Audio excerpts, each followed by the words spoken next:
Imigrasi Batam tolak 15 WNA Singapura dan Malaysia masuk ke Indonesia. Menyatakan tidak terkualifikasi di pasal 122 Undang-Undang 2011, sehingga tidak bisa dilakukan penuntutan. Yang bisa ya kita kenakan pasal 75, yaitu menyalahgunakan izin masuk dan izin tinggal. Jadi mereka langsung kita deportasi dan kita kenakan tindakan penangkalan. Selanjutnya yang 15 orang ini kita dalami lagi apakah ini bisa kita lakukan penuntutan lebih lanjut terkait dengan paling tidak kan minimal 2 alat bukti. Nama-nama negara yang bakal diumumkan ada 18 negara, saya kira Singapura belum termasuk karena mungkin belum memenuhi persyaratan atau standar level 1, level 2 sesuai dengan WHO. Nah, yang kedua tadi mengenai orang Indonesia yang datang, tentu yang berlakunya ya tetap 5 hari. Kenapa 5 hari?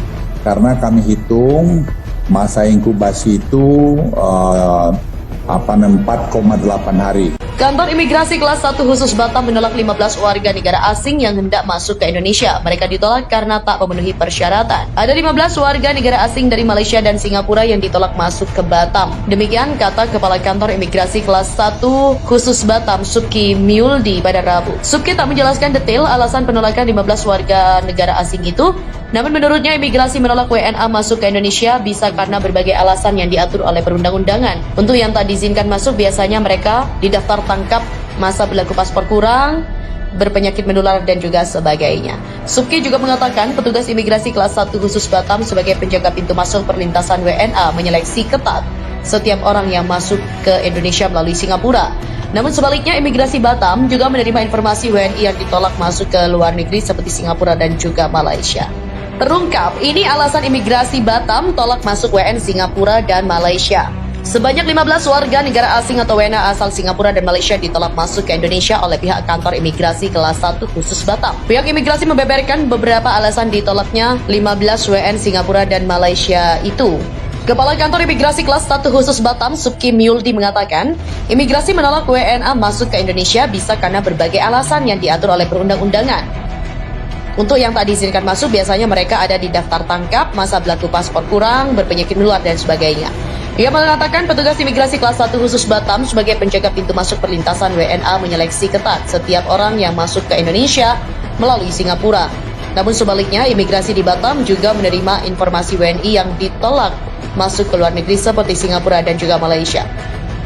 Yang dipulangkan kami tahu biasanya ada pemberitahuan dari imigrasi di sana. Dia juga menambahkan, hingga April 2022 ini total ada 15 warga negara Singapura dan Malaysia yang ditolak masuk. 50 warga Singapura ditolak masuk Batam. Tempat pemeriksaan imigrasi TPI Pelabuhan Feri Internasional Batam Center telah menolak 225 warga negara asing atau WNA yang masuk melalui pelabuhan itu. Di bulan ini, terdata paling banyak WNA yang dipulangkan kembali ke negara asalnya selama periode. Tak puas sampai di situ, dalam 2 pekan terakhir, imigrasi Batam Center pun telah menolak 50 warga Singapura yang ingin masuk ke Batam. Bukan tanpa alasan, penolakan juga mendapatkan sorotan hingga ke negeri singa tersebut dilakukan imigrasi Batam Center karena ketidakpatuhan WNA tersebut.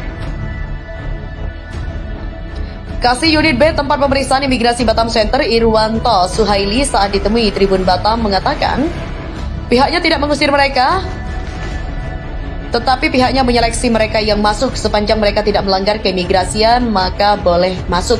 Tetapi jika melanggar, maka wajib ditolak. Dan selama ini, pihaknya masuk ke negara mereka dengan respek. Mereka juga seharusnya begitu saat masuk ke negara orang lain. Menurutnya, penolakan WNA tersebut sudah sesuai dengan sistem keimigrasian Indonesia. Apalagi ada yang juga beberapa WNA yang ingin masuk ke Batam itu berperilaku tidak sopan. Pendeta Gibson Simarmata salut dengan kesabaran UAS diterpa isu ekstremisme. Anda orang baik yang dibuat seolah tidak baik. Pernyataan otoritas Singapura yang menyebut Ustadz Abdul Somad merupakan penceramah yang membawa ajaran ekstremisme disambut dengan beragam reaksi publik.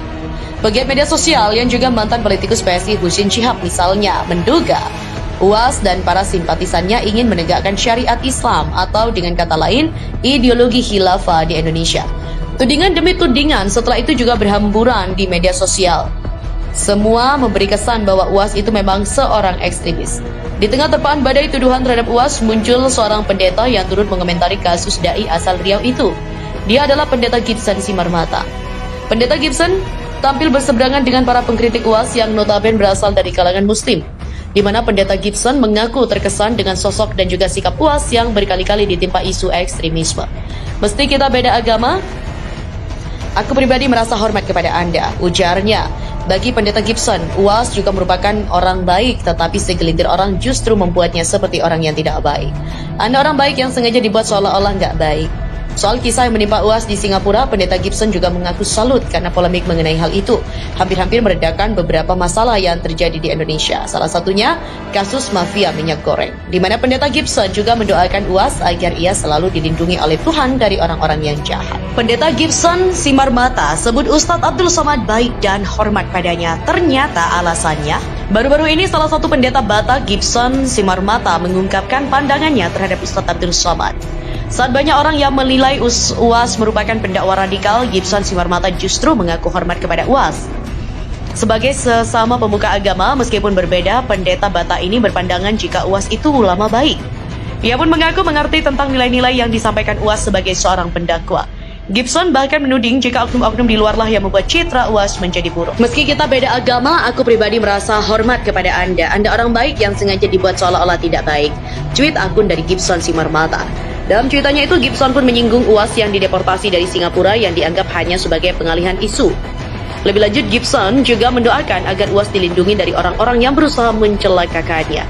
Cuitan Gibson Simarmata pun langsung menuai banyak sorotan dan juga langsung dibanjiri komentar warganet. Salah satunya seperti Abu Surojo. Apresiat dan juga Maulid. Memang keseharian kita diam, perbedaan keyakinan bisa damai dan toleran. Tak tahu kenapa di 2 periode ini terasa selalu diasapi terus perbedaan yang ada, bukan kesamaan yang ditonjolkan dan dikuatkan. Salam sehat. Inilah indahnya toleransi beragama di Indonesia dan rasa Kebhinneka Tunggal Ika yang rasanya hampir 1 dekade ini seperti menguap ya dari atmosfer Indonesia. Semoga toleransi beragama, kebinekaan juga kembali hadir di tengah masyarakat Indonesia. Amin ya rabbal alamin. Demikian kata akun Ambarwati 123. Bela UAS Ahmad Dhani sebut buzzer haram Jadah tugasnya mengolok ulama yang tidak sejalan pemerintah. Ahmad Dhani selaku musisi Indonesia yang terkenal ikut menanggapi dengan keras aksi penolakan Singapura terhadap Ustadz Abdul Somad atau UAS. Bahkan, ia menyerukan ada pendukung UAS untuk tidak datang ke Singapura sebabnya negara itu telah mempermalukan ulama. Ahmad Dhani juga membeberkan sejumlah pandangan terkait dengan kasus yang menimpa UAS di YouTube video legend yang tayang pada 19 Mei. Kenapa Singapura melarang UAS sedangkan Singapura tempatnya koruptor-koruptor menyembunyikan duitnya? Lebih enak jadi koruptor daripada jadi ustadz seperti UAS yang dilarang masuk. Lebih lanjut, Ahmad Dhani yang juga merupakan leader di grup musik Dewa 19 itu menyatakan bahwa aksi penolakan UAS ini malah menjadi bahan oleh para buzzer-buzzer yang dibiayai oleh pemerintah. Menurutnya, UAS merupakan seorang ulama yang paling terkenal di Indonesia, namun sayang harus ditolak oleh Singapura. Bahan olok-olokan buzzer untuk menertawai UAS, dia melihat hanya untuk memberikan kesenangan sesaat pada buzzer haram Jadah supaya mereka bahagia. Kalau ada ulama yang tidak sejalan dan tidak mendukung program pemerintah, buzzer ini panas. Tugasnya adalah mengolok-olok ulama. Tanggapan Ahmad Dhani ini langsung ditanggapi keras oleh pegiat media sosial Abu Janda. Dirinya bahkan sampai mempersoalkan apa yang diberikan Ahmad Dhani untuk bangsa Indonesia.